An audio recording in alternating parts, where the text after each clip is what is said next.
আসসালামু আলাইকুম প্রিয় দর্শক শ্রোতা।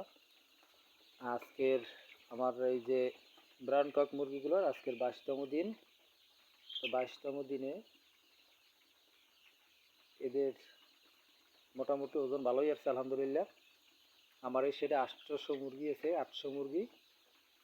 এই 800 মুরগিরে এখন যেহেতু 22 দিন হয়ে গেছে, 22 দিনের পর থেকে এই মুরগিগুলোকে বেশি করে যাতে খাবার খায় এই জন্য কিছু ওষুধ দিতে হবে।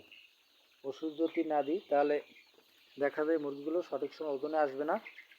আর যেহেতু সামনে রমজান মাস আর 1 মাস পরে, সুতরাং 1 মাসের ভিতরে আমার মুরগিগুলো সব শেড থেকে বের করতে হবে। 1 মাস বলতে 20-25 দিনের ভিতরে মুরগিগুলো সব বের করতে হবে এবং এই শেডে আবার ঈদের জন্য মুরগি তুলতে হবে। এই শেডটা হলো আমার ব্রয়লার মুরগির শেড। এই ব্রয়লার মুরগির শেডে আমি ব্রাউন কক তুলছি, যেহেতু ঠান্ডার সিজন, ঠান্ডায় এই মুরগিগুলো তেমন সমস্যা হয় না। ব্রয়লার মুরগি যদি উঠাইতাম তাহলে ব্রয়লার মুরগিতে পানি হয়ে যেত, বিভিন্ন ধরনের রোগ জীবাণু দেখা যেত। আমার শেডটা হলো একটা মাথার উপর, নিচে পুষ্কুনি আছে। তো আজকের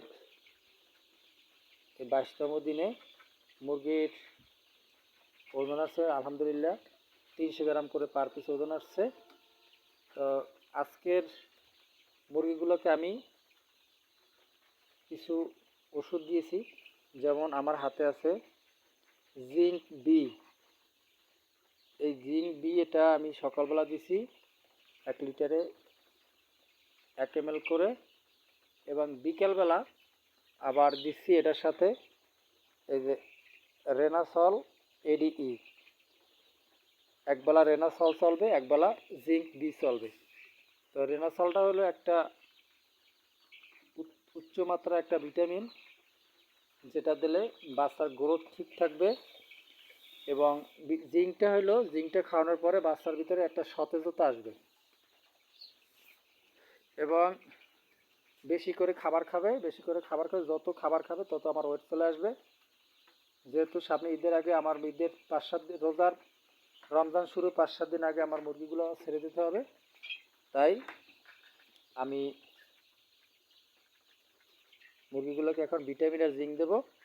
ভিটামিন জিঙ্ক দিলে মুরগির দ্রুত ওজন চলে আসবে। আর ভিটামিন জিঙ্ক দেওয়ার আগে গত 3 দিন আমি এটার জন্য আমাশার ডোজ চালাইছি। আমাশার ওষুধটা খাওয়ানোর পরে মুরগি একটু জিম দিছে, যেহেতু ওটা অ্যান্টিবায়োটিক। এখন জিঙ্ক দিছি আর হলে রেনাসল এডি দিছি। এগুলো দেওয়ার পরে মুরগির এখন আলহামদুলিল্লাহ ভালো সতেজ হয়ে গেছে এবং খুব দ্রুত ওয়েট আসবে।